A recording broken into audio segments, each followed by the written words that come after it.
어니스트 해밍웨이, 그리고 그의 대표작이죠. 바로 노인과 바다. 오늘은 이 위대한 작품이 탄생하기까지 해밍웨이가 겪어야 했던 아주 깊고 개인적인 위기에 대한 이야기를 좀 해볼까 합니다. 자, 그럼 바로 핵심 질문부터 한번 던져볼게요. 아니, 도대체 왜 그랬을까요? 전 세계적인 명성을 누리던 대문호가 왜 하필 이렇게 늙고 쇠약하고 어떻게 보면 패배한 것 같은 노인의 이야기를 썼을까요? 바로 이 궁금증에서 오늘 이야기는 시작됩니다.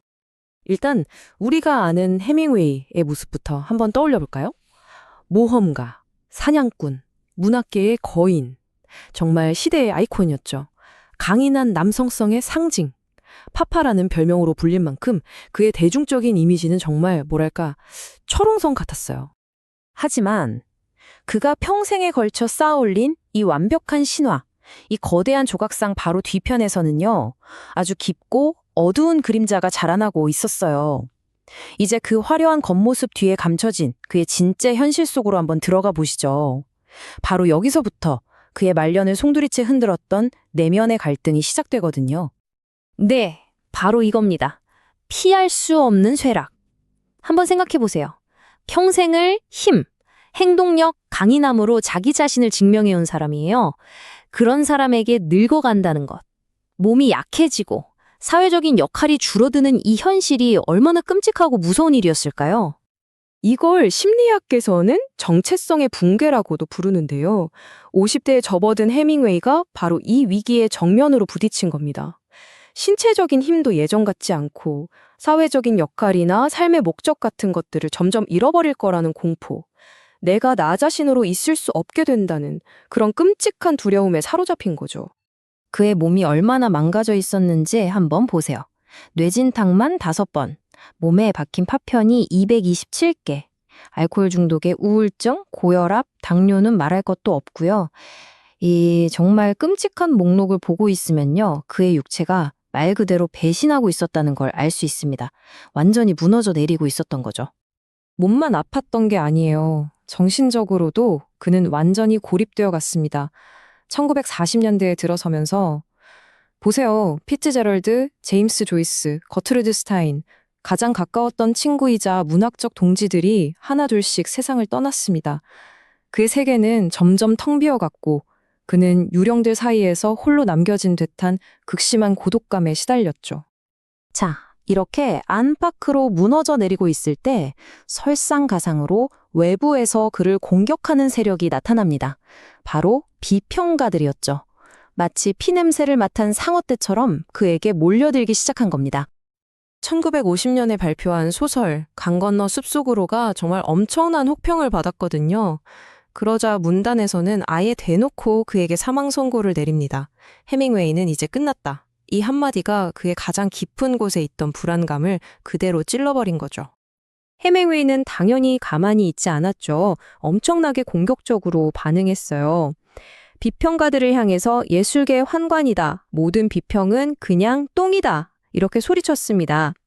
근데 사실 이 거친 분노 뒤에는 어쩌면 저 사람들 말이 맞을지도 몰라 하는 아주 깊은 두려움이 숨어 있었던 거예요. 바로 이 지점에서 노인과 바다의 그 유명한 아주 강력한 은유가 탄생하는 겁니다. 이걸 보면 모든 게 명확해져요. 소설 속 노인 산티아고는 바로 해밍웨이 자신이고요.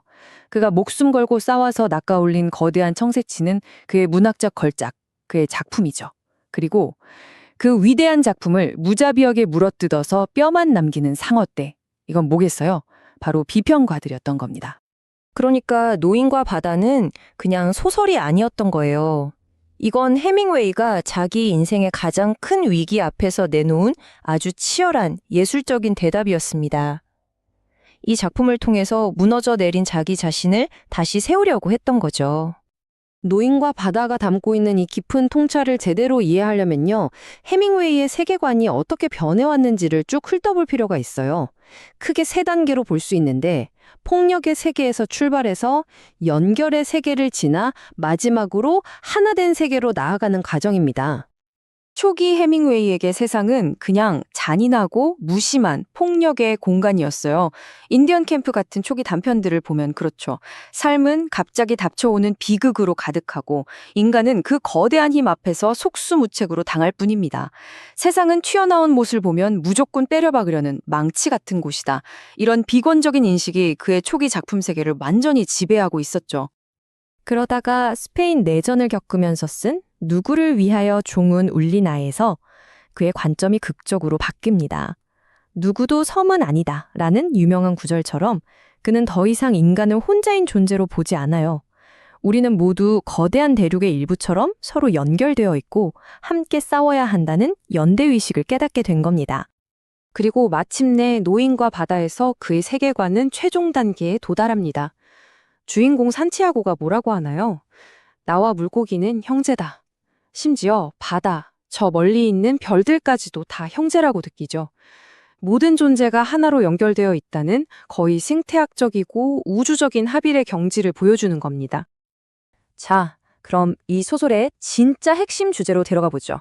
해밍웨이는 산티아고라는 노인을 통해서 승리라는 단어의 의미를 완전히 180도 바꿔버립니다. 이 표를 보면 그 차이가 아주 명확하게 보이죠? 예전에 그 마초적인 승리는 뭐예요? 상대를 굴복시키고 손에 잡히는 전리품을 얻는 거잖아요. 절대 지면 안 되는 거죠. 하지만 산티아고가 보여준 새로운 승리는 다릅니다. 이건 자기 자신을 이기는 거고 눈에 보이지 않는 정신을 지키는 거예요. 심지어 패배하더라도 그 패배를 기품 있게 견뎌내는 것 자체가 승리가 되는 거죠. 이건 해밍웨이가 노벨상 수상 연설에서 했던 말인데요. 노인과 바다의 주제를 이보다 더 잘 요약할 순 없을 거예요. 위대한 작가는 자신의 손이 닿는 것 너머의 무언가를 추구해야 한다. 결국 진짜 위대함은 성공이냐 실패냐 그 결과에 있는 게 아니라는 거죠. 불가능해 보이는 것에 도전하는 그 과정, 그 투쟁 자체가 위대한 거라는 말입니다. 그리고 소설은 이 마지막 문장으로 끝이 납니다. 물고기는 뼈만 남았어요. 겉으로 보기엔 상어들이 이겼죠. 명백한 패배입니다. 하지만 노인은 꿈에서 사자를 봅니다. 여기서 사자는 뭘까요? 바로 물질적인 패배에도 불구하고 결코 사라지지 않는 영원한 힘, 젊음, 정복당하지 않는 인간의 정신을 상징하는 거예요. 결국 해밍웨이는 자신의 마지막 걸작을 통해 우리에게 말하고 있는 겁니다. 진정한 승리는 그 누구도 빼앗아 갈 수 없다고요. 육체는 늙고 병들어 패배하고 내 위대한 작품이 비평가들에게 물어뜯겨 훼손될 수는 있어도 꿈을 꾸는 나의 정신만큼은 그 누구도 파괴할 수 없다는 것. 그것이야말로 해밍웨이가 인생의 가장 깊은 절망 속에서 찾아낸 그의 마지막 승리였던 겁니다.